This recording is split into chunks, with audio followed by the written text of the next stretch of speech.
Madam Prashanth Reddy గారు. ధన్యవాదాలు అధ్యక్ష. అధ్యక్ష, ఈరోజు సైబర్ క్రైమ్ అనేది ఒక వ్యక్తి సమస్య కాదు అధ్యక్ష, సమాజ భద్రతకు అతిపెద్ద సవాల్ అయింది అధ్యక్ష. డిజిటల్ లావాదేవీలు పెరిగే కొద్దీ డిజిటల్ నేరాలు కూడా పెరుగుతున్నాయి అధ్యక్ష. ప్రజల అమాయకత్వాన్ని ఆయుధంగా చేసుకుని సైబర్ నేరగాళ్ళు రెచ్చిపోతున్నారు అధ్యక్ష. ముఖ్యంగా గ్రామీణ ప్రాంతాల్లో part time jobs, trading, matrimony పేరుతో నిలువు దోపిడీ చేస్తున్నారు అధ్యక్ష. ఓటీపీ, కేవైసీ పేరుతో మోసాలు, social media account hacking, fake job, lottery investment స్కామ్లు, డిజిటల్ అరెస్ట్ పేరుతో బెదిరింపులు, ఇవన్నీ ఇప్పుడు సాధారణ వార్తలుగా మారిపోయాయి అధ్యక్ష. కానీ బాధిత కుటుంబాలకు ఇవి జీవితాంతం మర్చిపోలేని గాయాలుగా మిగిలిపోతున్నాయి అధ్యక్ష. రోజు వందల మంది ఓటీపీ మోసాలు, ఫేక్ లింకులు, డిజిటల్ అరెస్ట్ స్కామ్లకు బలవుతున్నారు అధ్యక్ష. కష్టపడి సంపాదించిన డబ్బు నిమిషాల్లో మాయమైపోతుంది అధ్యక్ష. నెల్లూరు జిల్లా కోవూరులో నియోజకవర్గంలో మా నియోజకవర్గంలో గ్రామానికి చెందిన స్వయం సహాయక సంఘ మహిళకు పార్ట్ టైం జాబ్ పేరుతో ఒక మెసేజ్ వచ్చింది అధ్యక్ష. రోజుకు 2000 వస్తుందని చెప్పి చిన్న చిన్న టాస్కులు చేయించారు. అలాగే తర్వాత కేవైసీ అప్డేట్ చేయాలని చెప్పి ఒక లింక్ పంపించారు అధ్యక్ష.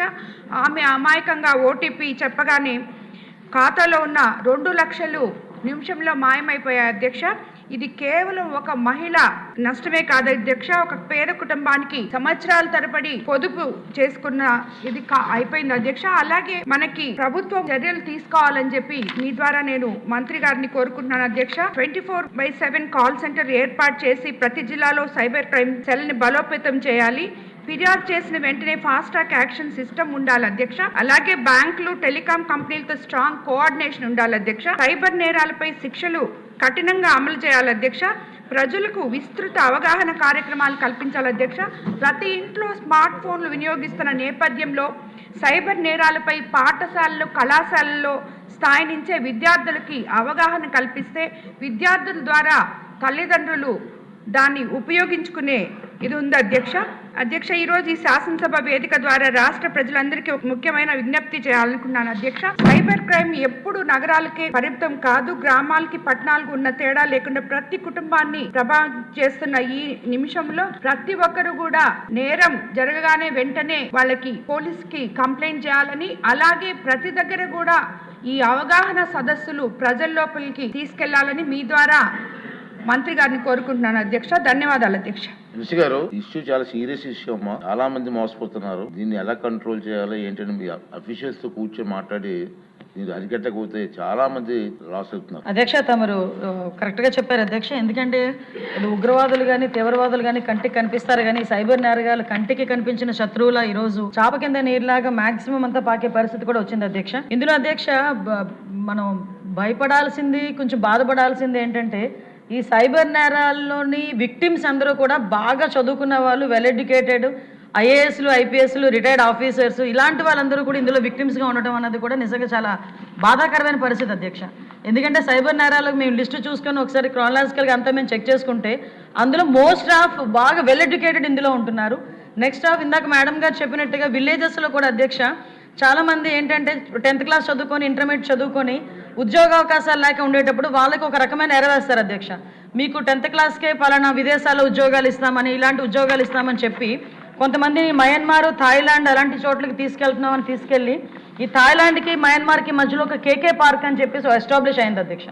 అక్కడికి తీసుకెళ్లి వీళ్ళకి ఉద్యోగాలు ఇస్తున్నామని చెప్పి సైబర్ క్రిమినల్స్గా మార్చే పరిస్థితి కూడా కనిపిస్తూ ఉంది.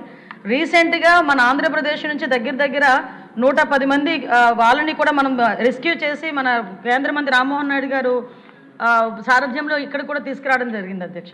ఎస్పెషల్లీ ఇందాక మనం మాట్లాడుకుంటున్న అధ్యక్ష ఒకసారి ఇక్కడ ఏమవుతుందంటే మెయిన్ సైబర్ క్రైమ్కి సంబంధించి అవగాహన అయితే చాలా క్లియర్గా అవసరం అవుతుంది అధ్యక్ష.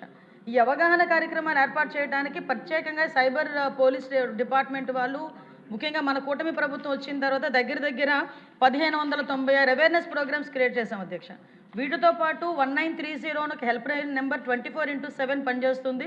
ఎక్కడైనా ఎటువంటి సైబర్ నేరాలు జరిగాయి అన్న ఇన్ఫర్మేషన్ వచ్చిన వెంటనే 1930 నెంబర్కి కనుక కాల్ చేస్తే ఇమీడియట్గా వాళ్ళు రెస్పాండ్ అయితే కనుక కొంతమేరకు మనం డ్యామేజ్ని, కొంతమేరకు మనం ఆ ధనాన్ని కూడా రికవరీ చేసుకునే పరిస్థితి ఉంటుంది.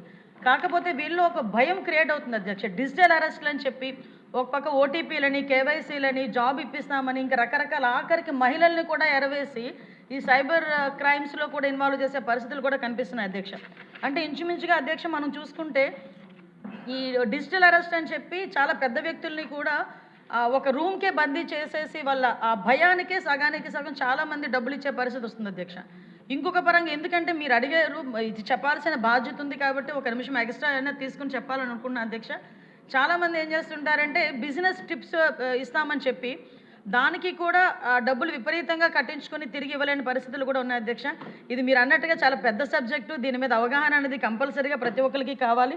దాని మీద గౌరవ ముఖ్యమంత్రి గారు ప్రత్యేకంగా దృష్టి పెట్టి ఈ సమస్యను అతి త్వరితగతిన పరిష్కరించాలనే ఉద్దేశంతోనే ప్రతి జిల్లాలోని కూడా సైబర్ క్రైమ్ పోలీస్ స్టేషన్స్ ఉండాలి, సైబర్ క్రైమ్ ఎస్టాబ్లిష్మెంట్ కూడా పెంచాలనే ఉద్దేశంతో 26 జిల్లాలకి సైబర్ క్రైమ్ పోలీస్ స్టేషన్స్ ఏర్పాటు చేయడానికి ఈరోజు మనకి ప్రతిపాదన కూడా ఉంది అధ్యక్ష. అది యాజ్ ఎర్లీ యాజ్ పాసిబుల్ ఇవ్వడం జరుగుతుంది అధ్యక్ష.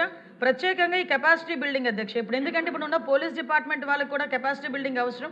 ఇప్పుడు ఏదైతే కానిస్టేబుల్ ట్రైనింగ్ పొజిషన్లో అవనాయండి, పోలీస్ ట్రైనింగ్స్లో అవనాయండి, కంపల్సరీగా 1 మంత్ కోర్సు ఈ కెపాసిటీ బిల్డింగ్ మీద పెట్టి సైబర్ నేరాలను ఎలా అరికట్టడానికి ఒక అవగాహన కార్యక్రమాలు కూడా ఏర్పాటు చేస్తున్నాం. ఎస్పెషల్లీ భయం వల్ల, ఆ గ్రీడీ వల్ల, ఈ లోన్ యాప్స్ వల్ల మ్యాక్సిమం కొన్ని పారామీటర్స్ ఉన్నాయి అధ్యక్ష, వాటిల్లోనే ఎక్కువగా సైబర్ క్రైమ్ అనేది ఎక్కువగా జరుగుతుంది. కంపల్సరీగా ఈ ఎన్డీఏ ప్రభుత్వం మనకి కంపల్సరీగా ఈ సైబర్ నేరాలు అరికట్టడంలో ఒక పక్కా ప్రణాళికతో ముందుకెళ్తున్నాం అధ్యక్ష. ఇప్పటికి మనం 2025లో అక్టోబర్ నెలని సైబర్ క్రైమ్ అవగాహన మంత్ కింద కూడా మనం ఏర్పాటు చేసి ప్రత్యేకంగా 1 మంత్ కూడా కార్యక్రమాలు ఏర్పాటు చేసుకున్నాం అధ్యక్ష.